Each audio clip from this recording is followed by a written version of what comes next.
was a time when you could hear the clatter of rotary phone echoing through the aisles of the Safeway, its long coil cord stretched tight as a mom balanced groceries and gossip.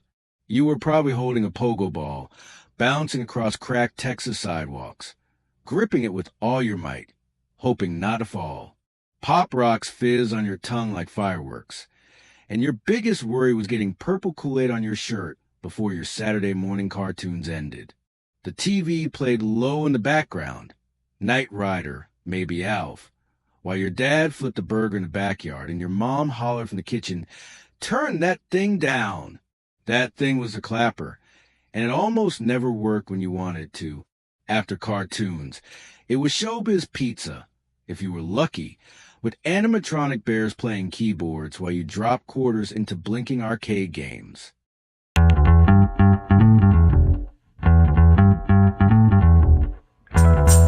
Back then, everything felt alive. Even the mall smelled like new shoes and pretzels. You had your favorite stickers, your best friend's phone number memorized, and nothing you loved came with a screen.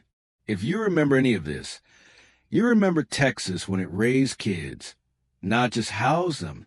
It started with a joystick, a chunky plastic box that connected to the Atari 2600.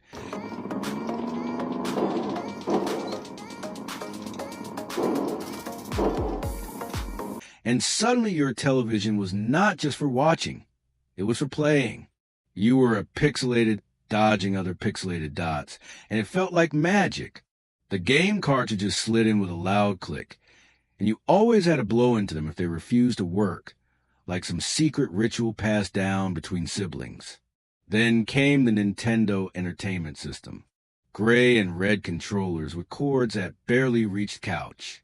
You would press start and hold your breath, hoping Super Mario Bros. Would load without the screen freezing. If it did, you were in for hours of jumping over Goombas while your little brother begged for a turn. Every kid had their favorite game, but everyone respected the struggle of reaching level 8 without a save point. You found game tips in magazines or from the older kid down the street who claimed he beat Contra without dying once. On weekends, you might wander into Babbage's, a dimly lit store where the walls were lined with plastic cases that promised new worlds. Right next door was probably a Radio Shack, where you begged your parents for a new controller or AA batteries. When the Game Boy arrived, it came with a green screen and a tinny sound that echoed from every school hallway and dentist waiting room. Tetris music became the anthem of every road trip. You would tilt the device in the light just right, trying to see the blocks fall faster and faster. It was not just playing games. It was surviving the chaos of pixels and bleeps in the best way possible. The phone was stuck to the wall, usually in the kitchen, with a long spiral cord that always got tangled no matter how carefully you hung it back up. You would stretch it down the hallway, try and get just a little privacy while your mom chopped vegetables and gave you looks for talking too long.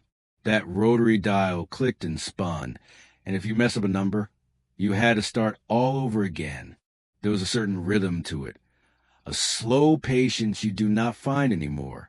Answering machines had tiny cassette tapes inside, and if you were lucky, your dad recorded the message in a goofy voice that embarrassed everyone.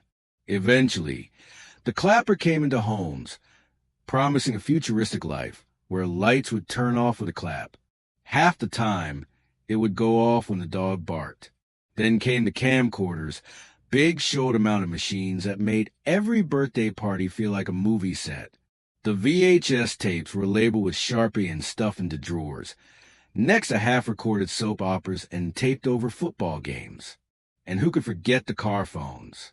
Giant plastic bricks attached to the dashboard, with cords that stretched out like a snake and an antenna stuck to the window with suction cups. Later, getting your first pager made you feel like someone important. It would buzz at school, and you would race to find a payphone, punching in numbers with sticky fingers and a sense of adult importance you did not quite earn yet. Some toys were loud in all the right ways. The speak and spell had those stiff orange buttons that clicked under your fingers, and a voice that sounded like a robot from outer space reading a spelling test. You would type in elephant or bicycle, and it would say something like correct in that strange digital accent. It felt like having a teacher in a spaceship right on your lap. Then there was Simon, with its glowing, colorful pads and strict beat patterns. Red, blue, green, yellow. One wrong press, and it buzzed at you like you failed a test. But when you got it right, the colors flashed like a disco floor. It was a game of memory and focus, and it turned every living room into a challenge zone. Light Bright brought color in the dark. Black pegboards and neon pegs that glowed when you pushed them in, each picture more magical than the last. You would squint through the plastic pattern sheet, carefully poking in each piece, and then flip the switch to watch your design shine. The smell of warm plastic always came with it, and it never quite left the room. Teddy Ruxpin talked like a friend. His plastic eyes moved slowly as his mouth synced with the tape you slid into his back. He told stories while you held him tight, and it felt like magic that something stuff could speak. If you added his friend Grubby, they could talk together, and you truly believed they were alive. Etch-a-Sketch challenged your patience, while Cush balls bounced with their weird rubbery tangle. Viewmasters took you other worlds with a satisfying click, and Skip-It spun around your ankle until your legs burned. These were not just toys. They were electric pieces of childhood that made sure you never sat still for long. Every store aisle had a smell, and the snack aisle hit you like a sugar wave. You did not walk past it. You floated through it. Bright packaging, wild colors, and promises of energy, fun, or straight-up chaos. Ecto Cooler was not just juice. It was neon green magic in a cardboard box, with Slimer from Ghostbusters daring you to drink it during lunch. The second you poked that tiny straw through the foil, the smell hit you, sweet, citrusy, like something no fruit ever made naturally. Jolt Cola was the kind of thing parents warned you about. All the sugar and twice the caffeine. It was basically liquid rebellion in a can. It tasted like cola turned up to 11. Surge was not far behind, glowing almost radioactive, bubbling out of vending machines near the skating rink. Planters cheese balls came in a blue canister with a pop-top lid, and the orange dust stuck to everything. Your fingers, your shirt, your couch. Almost Home cookies were soft in the middle, and came wrapped in that quiet foil packaging that crinkled just enough. Then there was PB Max, a thick, heavy bar with a peanut butter crunch that melted the second it hit your tongue. Big League Chew came in shredded strips like real tobacco, but for kids. You packed your lip with bubble gum like you were some baseball star. Pop Rock sizzled and snapped like a tiny storm in your mouth, and Fun Dit made your tongue turn blue before dinner. End it all with a ring pop or a slush puppy brain freeze, and your taste buds were on fire in the best way possible. The moment you walked through those sliding glass doors, it was like stepping into another world. TG&Y smelled like rubber balls, plastic lunchboxes, and fresh receipts. You would tug your parents' hand toward the toy section before they could even grab a shopping cart. There were pegboards full of action figures, bins of bouncy balls, and shelves packed with board games stacked crookedly, like a kid's version of a skyscraper. Woolco had fluorescent lighting that buzzed faintly overhead, and rows of clothes that hung just a little too close together. The fitting rooms had curtains that never quite closed, and if you were lucky, someone in the back was handing out smiley face stickers. Montgomery Ward sold furniture, but as a kid, all you cared about was hiding between the couches while your mom browsed vacuum cleaners. Eckerd was where you went for film developing, and the smell of the photo counter was something sharp and chemical, but clean in a weird way. You stood on your tiptoes to peek over the counter, hoping your vacation pictures turned out. Foley's had glass counters and perfume clouds that made your eyes water, but they gave you a fancy feeling, like you were somewhere grown-ups went. Mervyn's had those long racks of clothes with plastic-sized rings that clicked as you flipped through, trying to find the right jacket for back to school. You always checked the price tags twice. Kmart had that red flashing light on a cart, announcing the blue light special. Sears had the catalog, thick as a phone book, with entire toy pages folded and circled by hopeful kids. Service merchandise let you place your order, then watch it come down a conveyor belt like magic. Hastings had movies, music, and video games under one roof, and you could spend hours there without buying a single thing. The television sat deep in a wooden cabinet, humming softly as the warm glow filled the living room. Everyone had a favorite spot on the couch, and nobody dared block the screen. Saturdays were for cartoons, and you were up early with a bowl of cereal before the sun even touched the curtains. The lineup started at 7 and ran until noon, and those hours felt like your own private holiday. Knight Rider came on at night, and the moment that red light blinked across the front of Kit, you were hooked. The A-Team followed with explosions, clever plans, and Mr. T throwing people across parking lots. Your dad would nod along like he approved, even though he never admitted how much he liked it. Alf came on after dinner, and that weird little alien with the gravelly voice somehow made perfect sense in a world where anything seemed possible. You laughed even if you did not always get the jokes. Gem and holograms brought sparkle and chaos, and Fraggle Rock introduced you to little creatures living underground, singing about work and fun like it was all the same thing. Schoolhouse Rock squeezed between shows, making you hum about conjunctions and government without even realizing it. Captain Kangaroo was slower, softer. He made the mornings feel gentle. Then there was Pee-wee's Playhouse, with colors that seemed to yell, and talking furniture that somehow felt normal at the time. And then came WWF, when Hulk Hogan ruled Saturday nights. You stood in the middle of the living room with a towel on your shoulders, doing your best body slam, before your parents told you to calm down. Television back then was not just entertainment. It was the rhythm of the week, the pulse of childhood. Clothes in Texas were more than just what you put on. They were how you showed the world exactly who you were.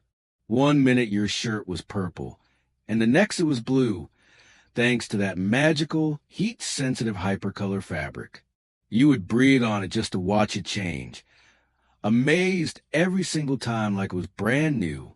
Neon windbreakers zipped up high on windy mornings, so bright they could blind someone across the playground. The colors made no sense, but that was the point. Hot pink next to electric green, maybe even with a splash of orange for good measure. When you wore it, you felt fast, cool, and completely untouchable. Girls had jelly shoes that left blisters and glitter behind with every step. They looked like candy and smelled like rubber, and no matter how uncomfortable they were, nobody cared. Boys had high-top sneakers with fat laces, and they always had to be tied just the right way. Trapper Keeper snapped open with that satisfying click, filled with bright Lisa Frank folders covered in unicorns, dolphins, and rainbows that sparkled like they came from a dream. Every notebook was covered in scratch and sniff stickers, root beer, pizza, bubble gum. You would peel one, scratch it hard with your fingernail, then shove it in a friend's face and say, "Smell this." If you had a sticker collection, you were royalty. If you traded well, you were a legend. Back then, how you dressed, what you carried, and even how you smelled told your whole story without saying a word. Some places felt more like second homes than anything else. You could walk into a roller rink and immediately feel that familiar chill in the air, the way it smelled like popcorn, carpet cleaner, and the faint rubber scent of rented skates. The lights would dim, and those rainbow-colored strobe lights would flicker, while Electric Avenue played loud enough to feel in your chest. You held your breath as you tried to glide backward or spin like the older kids did so effortlessly. Arcades tucked inside malls were like glowing treasure caves. You walked in and the buzz of machines, the rapid-fire beeps, and the clinking of quarters filled your ears. The floor was always sticky, the air always warm, but you were too focused on beating your high score in Galaga to care. Your hands smelled like coins when you left, and your pockets were always a little lighter than you remembered. Astroworld days were something else entirely. The heat, the screaming rides, the frozen lemonades dripping down your hands. Waiting in line felt like forever, but the moment that roller coaster dropped, your heart flew into your throat, and every second became worth it. Crystal's Pizza had everything. Pizza, old cartoons playing on TVs, hidden tunnels, even a carousel. It was chaos in the best possible way. At Showbiz Pizza, it was all about that animatronic band. The sound of gears behind the music. The blinking eyes of the gorilla drummer. Six Flags had its own charm, back when it felt more Texas than corporate. Every ride, every game, every sweaty summer night, they were not just places. They were our kingdoms. Taking a picture felt like an event. You lined everyone up, made sure the light was just right, and then wound the disposable camera with that gritty, crunchy click. You only had so many chances on that roll of film, so you made each one count. A smile held too long. Someone blinking. Someone else is looking away.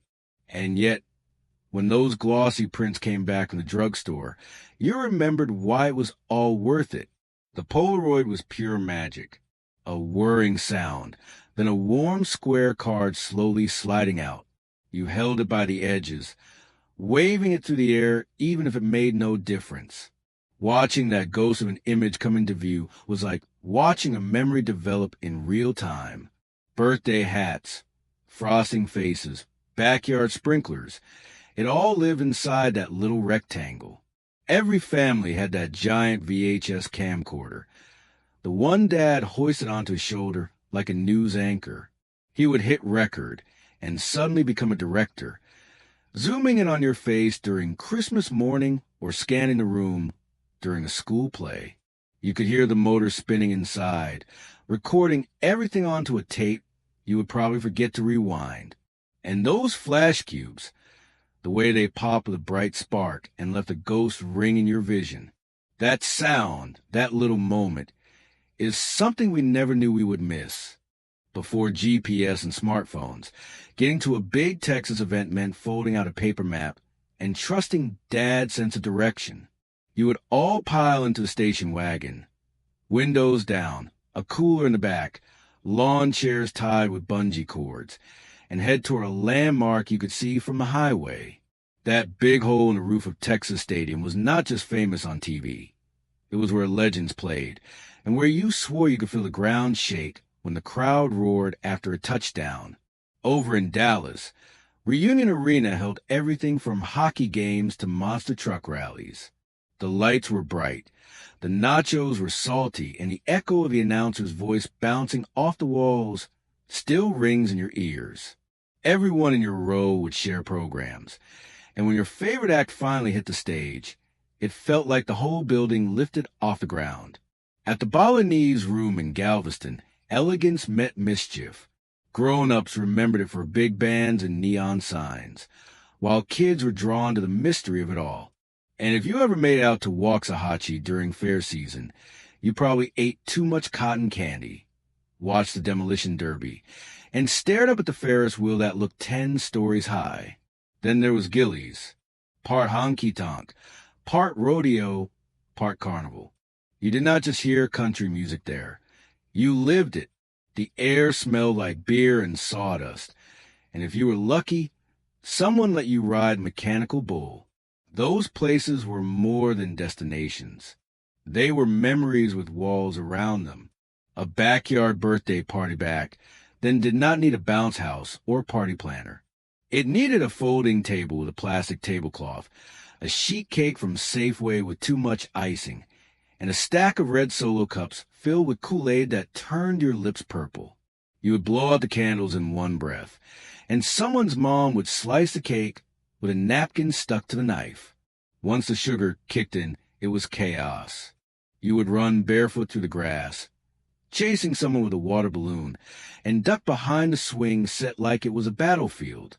The waterful ring toss would sit in the corner, the little plastic rings drifting with every push of the button, while someone balanced on a pogo ball until they flipped sideways and landed laughing. Ring pops were sticky and left a bright, jewel-colored stain on your lips. Glow worms came out at sleepovers, tucked under your arm when the lights went off. They were not just toys. They were nighttime guardians with soft faces that glowed like a flashlight powered by hugs. Cush balls were flung across the yard, their rubbery strings bouncing like fireworks. And Skip It? That thing turned into a neighborhood sport. You would count the clicks, trying to beat your best friend's record, with grass stains on your knees and the sun in your eyes. There were no smartphones buzzing. No one had to post it. The party was a memory. Your legs were sore. Your hands were sticky. Your cheeks were red. And that was how you knew it was a good one. That kind of day lived in grass clippings, cake crumbs, and the echo of childhood laughter bouncing off a plastic lawn chair. There was something magical about the smell of freshly printed mimeograph paper being handed out by the teacher. That sweet, inky scent filled the classroom before you even looked at the assignment. Opening a brand new Trapper Keeper brought a plasticky puff of vinyl and cardboard that smelled like a fresh start to the school year. The kind of smell you only notice when you pause to peel open the Velcro flap in a quiet moment. Walk into a carpeted department store, and you would get hit with a strange mix: new fabric, shoe leather, and those glass perfume bottles lined up like tiny soldiers on mirror trays. They let you spray a sample on your wrist, but the scent always clung to the paper tab they gave you instead. Crayola's 64-pack of crayons had its own unmistakable smell, waxy, slightly sweet, and totally comforting. You could open that yellow and green box with the built-in sharpener and know exactly where you were in time. Scratch and sniff stickers were their own adventure. Grape, pizza, popcorn. Some were weird, but you could not stop peeling and sniffing. And the smell of Play-Doh? You could recognize that from a mile away. There was a time when loading into the family station wagon felt like the start of a true adventure. The seats were warm from the sun, and the back windows only rolled down halfway. Dad would fiddle with the CB radio, calling out handles like Rubber Duck or Bluebird, while you listened for that satisfying crackle before someone answered back from miles away. Mom had the map stretched across her lap, creased and coffee-stained, with a pen mark circling the next rest stop. GPS did not exist, so finding your way was part skill, part guessing game. The glove box was stuffed with older maps, gum wrappers, and a flashlight that barely worked. A cooler sat in the back seat full of melted ice, clearly Canadian bottles, and Marathon bars starting to bend in the heat. You reached in, pulling out a squished sandwich wrapped in wax paper, and maybe a Capri Sun, if you were lucky. Every bump in the road made the ice rattle. The car phone was attached to the center console, but it was more show than function. You would watch the miles pass from the rear window, counting license plates and reading road signs out loud. Somehow, nothing felt boring. The wind buffeting against the doors, the smell of hot vinyl, and the hum of the tires were enough to make it feel like freedom. When you finally stopped for gas or a bathroom break, it felt like a small victory. The station wagons were dinosaurs even then, but they carried us through dusty highways and across state lines like chariots of childhood. Back when toys were not just plastic things you toss in a bin, they actually felt alive. Teddy Ruxpin was more than a stuffed animal. He blinked, he moved his mouth, and he told you stories in that soft, slightly robotic voice. You would pop in a cassette tape, and it was like he knew you were listening. His eyes blinked in sync with the story, and even though you knew it was just a tape, it still felt like magic. Shrinky dinks were their own kind of sorcery.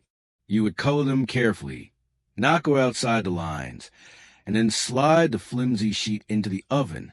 You would press your face against the glass as they curled and twisted, then flattened into something brand new, tiny, shiny, and warm to the touch. Simon sat in your lap like a plastic spaceship, daring you to remember the pattern: red, green, blue, yellow, faster and faster, until your fingers slipped and the buzzer scolded you. It lit up the room like a disco floor, and you swore you would beat your high score next time. Light Bright came out at night, usually when the lights were low and the house was quiet. You would push the little colored pegs into the black paper, one click at a time.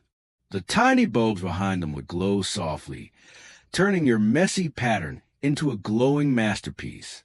It was slow and quiet and oddly peaceful. Each toy felt like it had its own soul. They talked, they lit up, they transformed. You were not just playing. You were interacting with something that responded, something that made you feel like the main character in your own little universe. There was something comforting about standing in a cafeteria line with a plastic tray, slowly sliding it down the metal rails. You would pass glass cases filled with mystery casseroles, mashed potatoes with that perfect critter of gravy, and desserts that looked like they were poured straight from a Jell-O mold. Piccadilly Cafeteria had its own rhythm. The clink of plates, the soften of overhead lights, the older ladies in hairnets asking if you wanted green beans or macaroni. Then there were the mall food courts, loud, chaotic, and absolutely perfect. The smell of Cinnabon hit you before you even got close. Greasy pizza slices flopped over paper plates, and there was always a teenager with a tray of orange chicken samples, practically begging you to try one. You would sit at wobbly plastic tables, sip on an orange Julius, and talk about everything and nothing at all. Crystal's Pizza was a whole event, not just food. It had arcades, animatronics, and that childhood feeling that anything was possible if your parents gave you a few tokens. The carpet was loud and sticky, the booths were ripped vinyl, and somehow that just made it better. Cafeterias and food courts were more than just places to eat. They were hangouts, reward spots, meeting places, and comfort zones. You knew exactly what you were going to order, and it always tasted the same. That kind of consistency felt like safety, even if it came with a side of fries. There was a certain kind of heat that rose off the sidewalk in the middle of summer, making the air shimmer just above the ground. You could feel it through the bottom of your sneakers, almost like the earth itself was humming. And then you would run your fingers across the seat of your grandma's couch, that thick, sticky plastic that squeaked under you and stuck to your skin if you sat too long. Remember gripping the rubbery handlebars of your bike, especially when the sun had been baking them all afternoon. Your palms would almost burn, but you held tight anyway, weaving through sprinklers and chalk lines drawn on the road. At school, the carpet in the reading corner was rough and low, and always smelled faintly of old books and pencil shavings. If you lay down on it during story time, it left little red imprints on your arms. And arcade buttons, those flat plastic circles that clicked when you tapped them, fast and hard, hoping for one more life in the game. The joystick had its own feel, smooth but stubborn, worn by hundreds of other hands. These were not just sights or objects. They were textures that lived on your skin and in your memory, long after the games were over. There was a quiet moment every time when you dropped the Blockbuster tape into the return slot, that soft clunk as it disappeared behind the metal flap. You never thought it would be the last time. Just like you never thought Circuit City's red pillars and electric hum would vanish, along with that plasticky, ozone smell the second you walked through the doors. The automatic doors at Foley's opened with whoosh, and inside was a world of shiny escalators, perfume clouds, and polished floors that seemed to stretch forever. The echoes of footsteps, the rustle of department store bags, the holiday displays that felt magical even in daylight. All of it slowly faded, not with a bang, but with a quiet shift. These memories did not vanish. They curled up inside of us, in the creases of old photo albums, and the way a certain song or smell can take you back in an instant. Maybe it was not perfect. Maybe it was never meant to last. But if you live it, you carry it. Not on a screen, not in a museum, but in your bones. Because some things fade, but they are never really forgotten. So if any of this made you smile, you had an epic childhood. And maybe, just maybe, it is time to hit like, subscribe, and share with someone else who remembers what wonder felt like.